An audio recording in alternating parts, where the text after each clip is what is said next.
श्रीवास्तव की मौत को भले ही आप मौत माने, निधन माने, लेकिन मैं उसको मर्डर मानता हूँ।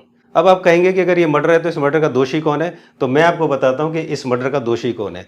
इस मर्डर का दोषी है सबसे पहले वो डॉक्टर्स और हॉस्पिटल जो पिछले काफ़ी साल से राजू श्रीवास्तव का इलाज कर रहे हैं और उनकी बॉडी में, उनकी आर्टरीज में 9 स्टेंट वो डाल चुके हैं। तो आप सोच के देखिए कि अगर किसी इंसान को हार्ट अटैक आता है और वो नेचुरोपैथ आयुर्वेद में जाता है तो उसके बाद जिंदगी में उसे आगे कभी हार्ट अटैक नहीं आता। लेकिन अगर आप एलोपैथ की बात करते हैं, ये बड़े बड़े डॉक्टर्स हॉस्पिटल की बात करते हैं, तो बार बार उनको हार्ट अटैक आता है। और जिस तरह राजू श्रीवास्तव के केस में आपने देखा कि उनके आर्टरीज में ऑलरेडी 9 स्टेंट डाल चुके थे, 10वां स्टेंट उन्हें एम्स में दोबारा से डाला गया। दूसरे नंबर पर जो दोषी है वो है ये करप्ट सिस्टम। जी हाँ, ये वो करप्ट सिस्टम है।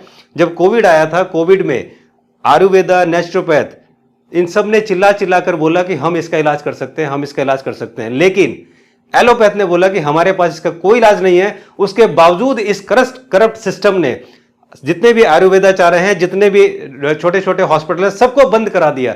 और उसके बाद जो एलोपैथ चिल्ला चिल्ला के बोल रहा था हमारे पास इसका कोई इलाज नहीं है, सारे के सारे पेशेंट्स को उन्हीं हॉस्पिटल में, उसी एलोपैथ में भेजा गया। ये है वो करप्ट सिस्टम। और इसके बाद अगर कोई दोषी है तो वो है हम लोग। हम लोग कभी भी कोई सीखने की कोशिश नहीं करते, हम लोग कभी भी कुछ नया अलग करने की कोशिश नहीं करते। जब मेरे को हार्ट अटैक आया था तो उस समय भी लोगों ने कहा था कि तुम्हें स्टेंट डलवाना चाहिए या तुम्हें बाईपास कराना चाहिए, लेकिन मैंने ऐसा नहीं कराया और मैंने खुद नेचुरल डाइट से अपने आप को ठीक किया। तो अगर हम थोड़ा सा अवेयर हो जाए तो काफ़ी स्थिति हम अपने आप की ठीक कर सकते हैं। अब सवाल आता है कि हमारे देश में इतने बड़े बड़े डॉक्टर, इतने बड़े बड़े सुपर स्पेशलिटी हॉस्पिटल, क्या हमें ये सब चाहिए? तो अगर हम बात करते हैं कि हमें चाहिए क्या हमें फॉरेन रिटर्न्स डॉक्टर चाहिए? जो इतने बड़े डॉक्टर विदेशों से सीख के आते हैं, क्या हमें ये डॉक्टर चाहिए? बिल्कुल नहीं।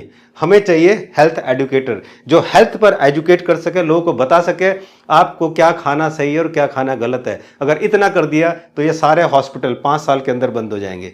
अगर हम बात करते हैं कि क्या हमें सुपर स्पेशलिटी हॉस्पिटल्स और मेडिकल कॉलेज की रिक्वायरमेंट है, जो इतनी डिमांड होती है, मेडिकल कॉलेज खुलने चाहिए, बहुत हॉस्पिटल खुलने चाहिए, हमारे देश में हॉस्पिटल की, मेडिकल कॉलेज की बहुत जरूरत है, क्या हमें ये चाहिए? बिल्कुल नहीं चाहिए। हमें चाहिए वेलनेस सेंटर। अगर हमारे देश में वेलनेस सेंटर मिले और वो बताएं कि किस तरह से आप अपने शरीर को स्वस्थ रख सकते हो, किस तरह से आप नेचुरल तरीके से इसको ठीक कर सकते हो, तो इन सब चीज़ों की कोई ज़रूरत नहीं है। अगर हम बात करते हैं क्या हमें मेडिसिन और इंजेक्शन की ज़रूरत है? बिल्कुल नहीं। हमें ज़रूरत है शुद्ध अनाज की, हमें ज़रूरत है शुद्ध खाने की। अगर हमारे पास शुद्ध खाना, शुद्ध अनाज है, हम कभी बीमार नहीं पड़ेंगे। हमारी सरकार ने हज़ारों करोड़ रुपए लगा के ऑक्सीजन सिलेंडर प्लांट्स लगवा दिया। मतलब ऐसे लग रहा था कि ये दुनिया हमेशा बीमार ही पड़ी रहेगी और हमेशा बीमारी पड़नी है। क्या हमें इसकी ज़रूरत है? हमें ज़रूरत है शुद्ध एनवायरनमेंट की, हमें ज़रूरत है शुद्ध हवा की। क्या ये शुद्ध हवा हमें दे पा रहे हैं? क्या हमें जहरीली हवा नहीं दे रहे हैं? तो हमें इसकी जरूरत नहीं है, हमें इसकी जरूरत है। अब मैं बात करता हूं कि अगर हमें जिंदा रहना है, क्योंकि जान हमारी जानी है, जान आपके परिवार के लोगों की खतरे में है,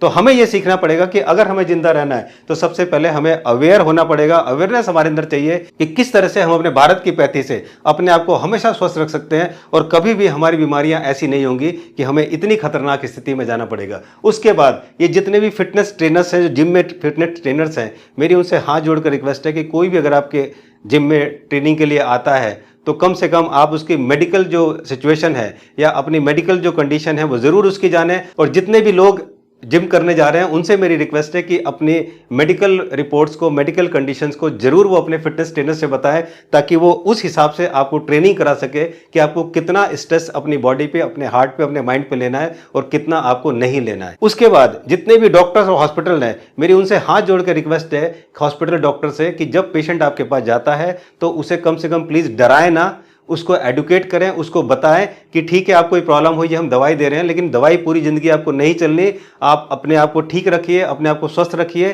ताकि आप उसे एडुकेट कीजिए ताकि वो अपने आप को ठीक रख सके।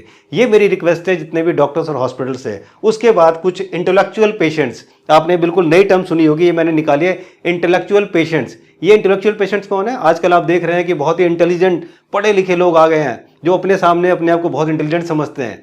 वो पिज़्ज़ा खाना, बर्गर खाना, इसको स्टैंडर्ड समझते हैं। वो होटलों में जाके पिज़्ज़ा बर्गर खाते हुए उसकी पिक जो है फेसबुक पर लगाएंगे, व्हाट्सएप ग्रुप पर बजाएंगे, हम कितने खुश हैं। लेकिन वो ये नहीं समझ रहे कि वो कितने बड़े बेवकूफ़ हैं, और कितने बड़े बेवकूफ़ हैं कि वो खुद पेरेंट्स भी अपने बच्चों को ही खिला के और उनकी जान भी खतरे में जान रहे हैं। तो ये है इंटेलेक्चुअल जो पेशेंट्स हैं, और ये जो इंटेलेक्चुअल पेशेंट्स हैं इनकी तादाद अब धीरे धीरे बढ़ती जा रही है। आज आप सोच के देखिए कि कोई भी इंसान है, चाहे वो कितना पैसे वाला हो, कितना पावरफुल है, लेकिन उसके मन के अंदर एक डर है कि कहीं मुझे कुछ हो ना जाए। इतना ज़्यादा डर मन में, इतना ज़्यादा अनिश्चितता मैंने कभी आज तक ज़िंदगी में नहीं देखी कि जिसको देखो वो डरा हुआ है कि कहीं मुझे कुछ ना हो जाए। आपने पीछे जितने भी सेलिब्रिटीज़ को देखा, ये तो कुछ नहीं है।